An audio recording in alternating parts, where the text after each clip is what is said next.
Movie की शुरुआत में हमें सलाखों के पीछे एक मुजरिम को दिखाया जाता है जिसे बहुत से सिपाही अपने साथ घसीटते हुए लोगों के बीच लाते हैं और यहाँ सारे लोग उस कैदी को देखकर पूरी तरह से गुस्से में भड़क जाते हैं। तो ऐसा क्या किया है इस कैदी ने? तो क्या है कहानी परफ्यूम द मर्डरर की? आओ मिलके जानते हैं। मैं हूँ आपका नरेटर हर्ष और शुरू करते हैं आज की कहानी को। इस मुजरिम का नाम जीन था और अब हमें जीन की पास्ट लाइफ दिखाई जाती है। ये समय था 18th सेंचुरी का। हम यूरोप के सबसे बड़े शहर पेरिस को देखते हैं, जहाँ हम फिश मार्केट पर एक लेडी को देखते हैं जो कि मछलियों का व्यापार किया करती थी और वो लेडी प्रेग्नेंट होती है और उसके डिलीवरी का वक्त आ चुका था, जहाँ पर वो एक बच्चे को जन्म देती है। पर वो देखती है कि वो बच्चा कोई भी रिएक्ट नहीं कर रहा है। उसे लगता है कि वो मर गया है। वो उसे वहीं छोड़कर खड़ी हो जाती है और वापस अपनी मछलियां बेचने लगती है। पर कुछ देर बाद वो बच्चा रोने लगता है और वहाँ आसपास के सारे लोग उस औरत को अपने ही बच्चे को तरह छोड़ता देख उसे बुरा भला कहने लगते हैं। और क्योंकि उस समय पर ऐसा करना एक बहुत बड़ा अपराध था, तो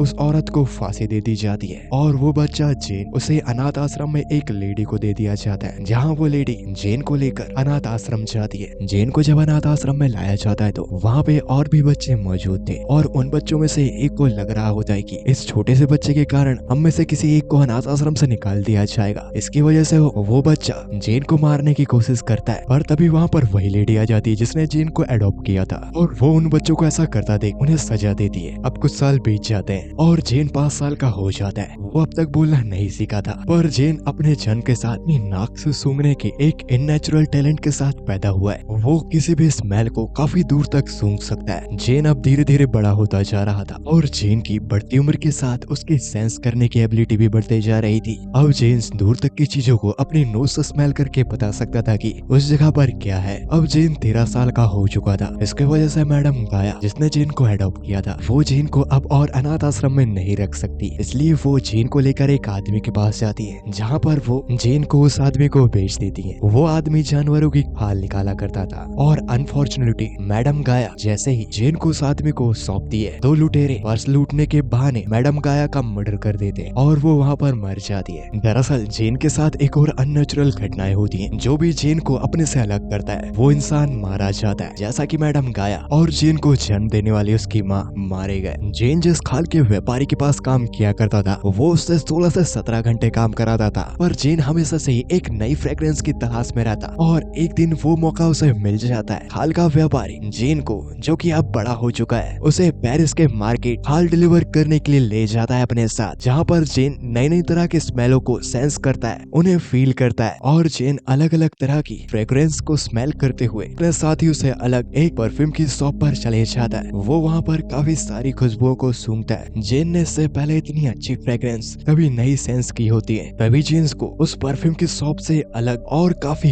गहरी स्मेल आती है। वो स्मेल मन मोहने वाली थी, तो जेन उस परफ्यूम की शॉप को छोड़कर उस स्मेल का पीछा करने लगता है। वो खुशबू एक लड़की से आ रही होती है जिसके हाथ पर एक फल की टोकरी थी। जेन उस खुशबू को सेंस करते हुए उस लड़की के करीब चले जाता है, जहाँ पर वो लड़की उसे देखकर अचानक डर जाती है। पर उस लड़की को लगता है कि जेन भूखा है, तो वो अपने पास के फल उसे देती है और जैसे ही वो फल देती है, यहाँ पर जेन उसके हाथ को स्मेल करने लगता है। इससे वो लड़की डर जाती है और वहाँ से भाग जाती है। जेन भी उसके पीछे जाता है। यहाँ आसपास काफी शोर और धुआं था, पर फिर भी जेन अपनी सूंघने की काबिलियत से उस लड़की की खुशबू को सूंघ सकता था। वो उसका पीछा करते हुए उस तक पहुंच जाता है और जेन उस लड़की के पीछे था। तभी वो लड़की उसे देखकर चिल्लाने लगती है। इसकी वजह से जेन उसका मुंह बंद कर देता है और वहाँ सामने से कुछ लोग जा रहे होते हैं, तो जेन उस लड़की के मुंह से हाथ हटाता ही नहीं। इसकी वजह से उस लड़की की दम घुटने के कारण मौत हो जाती है। जब ये बात जेन को पता चलती है तो उसे काफी दुख होता है और क्योंकि अब वो लड़की मर गई थी तो उसके अंदर से जो खुशबू आ रही होती है वो खुशबू भी आना बंद हो जाती है। के बाद खाल बेचने वाला व्यापारी जेन को एक खाल डिलीवर करने के लिए एक पुरानी परफ्यूम शॉप के हुनर बाल्दीनी के पास उस खाल को डिलीवर करने भेजता है। बाल्दीनी अपने समय का सबसे फेमस परफ्यूम सेलर हुआ करता था, पर अब वो बूढ़ा हो चुका है। इसके कारण उसके शॉप पर कोई भी खरीदार परफ्यूम खरीदने नहीं आते। यहाँ जेन जब उस खाल को बाल्दीनी के घर के अंदर रखता है तो वहाँ पर उसे बहुत सारी बॉटल्स दिखाई देती हैं जिनमें अलग अलग तरह के फ्रेग्रेंस वाले परफ्यूम्स थे और यहाँ पर जेन बाल्दीनी को उन बॉटल्स में रखे परफ्यूम्स के बारे में बताने लगता है। और तो और यहाँ जेन उन परफ्यूम्स को मिलाकर एक बेहद ही अनोखा ही परफ्यूम बना डालता है, जिसे जब बाल्दीनी स्मेल करके देखता है तो वो जेन के बनाए गए उस परफ्यूम से मंत्र मुक्त हो जाता है। पर यहाँ जेन बाल्दीनी से कहता है कि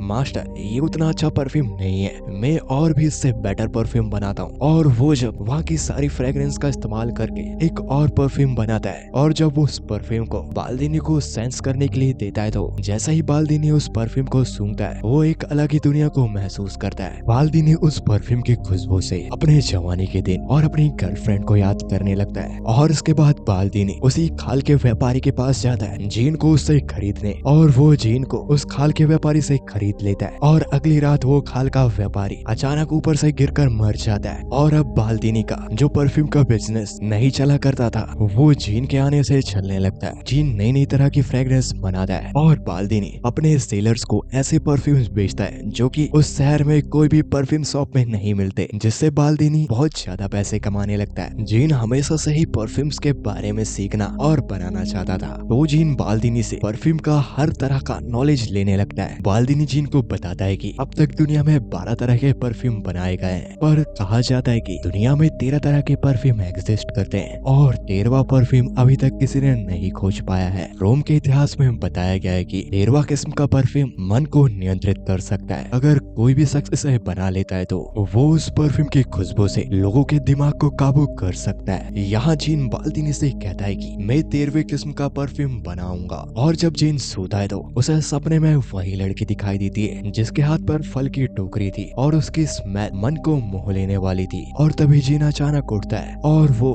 बाल्दीनी से कहता है कि master, I have to learn how to capture a scent. मैं किसी भी चीज की सेंट को कैसे कैप्चर कर सकता हूँ। जिस पर बाल्दीनी उसे बहुत से तरीके बताता है, और बाल्दीनी उन तरीकों के साथ एक जगह के बारे में बताता है जिसका नाम ग्रास होता है। वो एक ऐसा टाउन था जहाँ पर अलग अलग तरीकों से फूलों की खुशबू को प्रिजर्व किया जाता था। अब जीन बाल्दीनी के बताए गए तरीकों पर अलग अलग एक्सपेरिमेंट करना चाहता है। जीन के अंदर सीखने की एक बहुत गहरी चाह होती है। वो हर एक चीज की खुशबू को कैप्चर करना चाहता था। उसने आयरन, कॉपर, ग्लास, यहाँ तक कि बाल्दीनी की बिल्ली की भी स्मेल निकालने की कोशिश की, पर वो इसमें नाकामयाब रहा, जिसके कारण वो काफी दुखी होता है। और जीन को बाल्दीनी आके बताता है कि तुम किसी भी चीज की खुशबू नहीं निकाल सकते। ये सुनकर जीन बेहोश हो जाता है। वो इसके कारण काफी बीमार हो गया था, और डॉक्टर बाल्दीनी से कहते हैं कि जीन अब मरने वाला है। यहाँ जीन बस वही सोच रहा होता है कि वो उस फल की टोकरी वाली लड़की की खुशबू को कैसे प्रिजर्व कर सकता था। और जीन बाल्दीनी से कहता है कि मास्टर, क्या कोई दूसरा तरीका है सेंट को कैप्चर करने का। जिस पर बाल्दीनी जीन से कहता है कि हाँ है। वो एक सीक्रेट तरीका है जिसे इन्फ्लोरेज कहते हैं। जिस पर जीन बाल्दीनी से कहता है कि क्या आप मुझे वो सिखा सकते हैं। बाल्दीनी जीन से कहता है कि वो तरीका मैं नहीं जानता। जिस पर जीन कहता है कि क्या मैं ये तरीका ग्रास नाम के टाउन पर सीख सकता हूँ। ये वही टाउन है जिसके बारे में बाल्दीनी ने जीन को बताया था। बाल्दीनी जीन से कहता है कि शायद और कुछ ही हफ्तों में जीन फिर से ठीक हो जाता है। वो अपने द्वारा जितने भी उसने फ्रेग्रेंस बनाई थी, वो सारे फॉर्मूले बाल्दीनी को बता देता है। वो करीब 100 फॉर्मूले थे। उन फॉर्मूले के बदले बाल्दीनी ने जीन का ग्रास तक जाने का खर्चा उठाया था। और जैसे ही जीन बाल्दीनी को छोड़ता है, बाल्दीनी का अपार्टमेंट टूटने की वजह से उसकी डेथ हो जाती है। जीन जब ग्रास के लिए जा रहा होता है, तो उसे 2 रास्ते दिखाई देते हैं। एक पहाड़ों से होके जाएगा, दूसरा ग्रास के टाउन तक। पर यहाँ पर जीन पहाड़ों की ओर जाने का फैसला करता है। जीन कुछ वक्त बिना स्मेल के बिताना चाहता था। वो निर्जीव पत्थरों के बीच कुछ महीने गुजार देता है। पर अब भी जीन के सपनों में वही फल की टोकरी वाली लड़की आया करती थी। और क्योंकि जीन को 13th फ्रेग्रेंस को खोजना था, इसलिए वो उन पहाड़ों को छोड़कर ग्रास टाउन की ओर बढ़ने लगता है। जीन को रास्ते में वैसे ही स्मेल आती है जैसे कि उसे उस टोकरी वाली लड़की से आया करती थी। वो जब देखता है, तो यहाँ पर एक लड़की घोड़ा गाड़ी में बैठकर जा रही होती है। और जीन उस लड़की का पीछा करते हुए ग्रास टाउन के अंदर पहुंच जाता है। जीन ग्रास टाउन के अंदर एक बहुत ही आलीशान घर के पास रुकता है, जहाँ पर वो लड़की उस घोड़ा गाड़ी से अंदर गई होती है। उस लड़की का नाम लॉरा होता है। उसके पिता एंटीनियो फ्रांस के ग्रासो शहर के काफी अमीर व्यक्ति हैं। जीन ग्रासो शहर पर एक लेडी के पास काम करा करता है। वो वहाँ पर फ्रेग्रेंस को निकाला करते हैं। जीन ने ग्रासो शहर पर सैंड को प्रिजर्व करने के लिए 2 मेथड सीखी थी। एक मेथड में वैक्स का उपयोग होता है, और दूसरे में एक बड़े से कंटेनर में पानी भरकर सैंड निकाला जाता है। जीन अब इन मेथड का उपयोग कर एक्सपेरिमेंट करना चाहता है। यहाँ जीन एक लड़की को अगवा कर कर उस पर कंटेनर के अंदर एक्सपेरिमेंट कर रहा था। जीन इस मेथड से उस लड़की का सेंट एक्सट्रैक्ट करना चाहता था,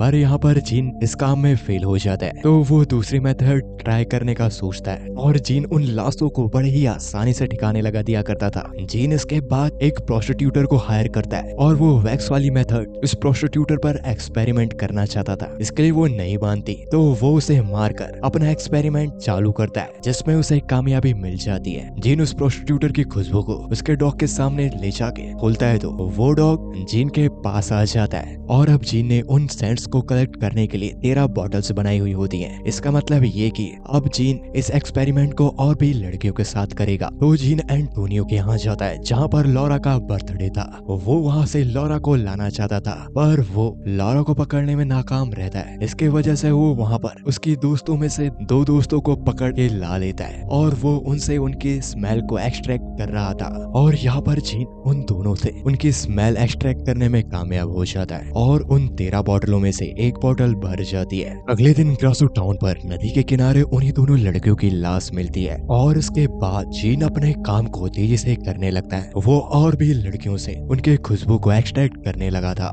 जीन ऐसा करते जा रहा था बिना किसी डर के। वो एक के बाद एक लड़कियों को पकड़ता, उन्हें मारता और उनसे उनकी खुशबू को निकाल लिया करता था। इतनी सारी लड़कियों की लाशें देखकर ग्रासियो शहर पर डर का माहौल था। इसकी वजह से वहाँ पर कर्फ्यू लागू कर दिया जाता है, फिर भी जीन नहीं रुकता।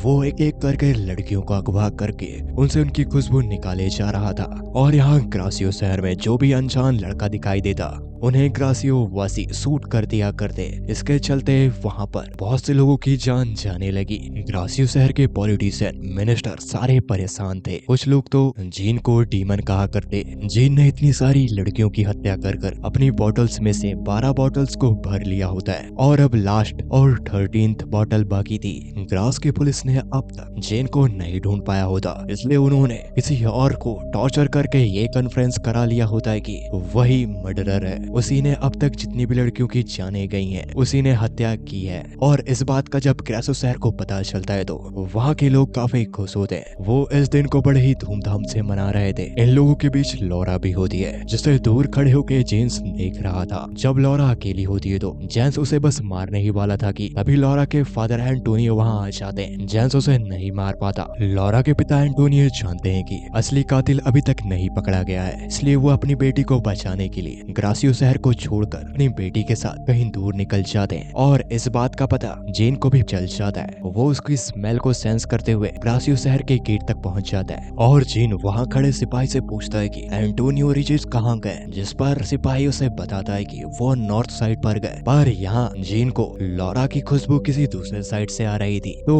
वो उसकी खुशबू का पीछा करते हुए उसके पीछे पीछे जा रहा था। और यहाँ ग्रासो टाउन पर जहाँ पर जेम्स रहा करता था और उस लेडी के यहाँ काम किया करता था, जेम्स ने उसी जगह पर सारी हत्याओं को अंजाम दिया और उन लड़कियों से उनकी खुशबू निकाली और उनके बालों को वहीं अपने कमरे के आसपास गड़ा दिया, जिसके वजह से वही प्रोस्टिट्यूटर का डॉग सूंघते सूंघते वहां तक पहुंच जाता है जहां पर उस प्रोस्टिट्यूटर के बाल गड़े हुए थे। और ये सारी चीज उस लेडी का हस्बैंड देख लेता है। वहां पर उसे और भी लड़कियों के बाल मिलते हैं। इससे वो समझ जाता है कि जेम्स ने ही सारी हत्याओं को अंजाम दिया है। यहाँ जेम्स को लॉरा का पता चल जाता है और यहाँ लॉरा और एंटोनियो भी एक जगह पर रुक गए थे। हम रात को देखते हैं जहाँ पर जेम्स लॉरा तक पहुंच जाता है और फिर जेम्स लॉरा से उसकी खुशबू को एक्सट्रैक्ट कर लेता है और जेम्स 13th परफ्यूम बनाने में कामयाब हो जाता है। पर यहाँ पर जेम्स को आसपास से सैनिकों ने घेर लिया था। वो यहाँ पकड़ा गया है और हम उसी सीन पे आ जाते हैं जहाँ से हमने मूवी स्टार्ट की थी। और यहाँ पर जेम्स के पास अब भी वो 13th सेंट की बोतल होती है। वो उसे अपने आप पे लगा लेता है और जैसे ही वो लोगों के बीच आता है जहाँ पर उसे मारा जाने वाला था, वहाँ सब लोग उस 13th सेंट की बोतल की परफ्यूम की फ्रेग्रेंस से मोहित हो जाते हैं और सभी लोग अपना आपा खोकर अपने ही आप पर मगन हो जाते हैं। और जेम्स वहाँ से निकलकर पेरिस की उन्हीं गलियों में जाता है जहाँ उसका जन्म हुआ था। वहाँ पर वो उस परफ्यूम को अपने ऊपर डाल लेता है और आसपास के सारे लोग उसके और पड़ते हैं और उसको पूरी तरह से खा जाते हैं। और अगली सुबह हम देखते हैं कि जेम्स के सिर्फ कपड़े बचे हैं और यहाँ उस 13th बॉटल पर एक बूंद बस बकाया रहती है परफ्यूम की, जो कि नीचे गिरकर खत्म हो जाती है। और इसी के साथ ये मूवी भी खत्म हो जाती है। उम्मीद करता हूँ perfume the story of murderer ये कहानी आपको पसंद आई होगी।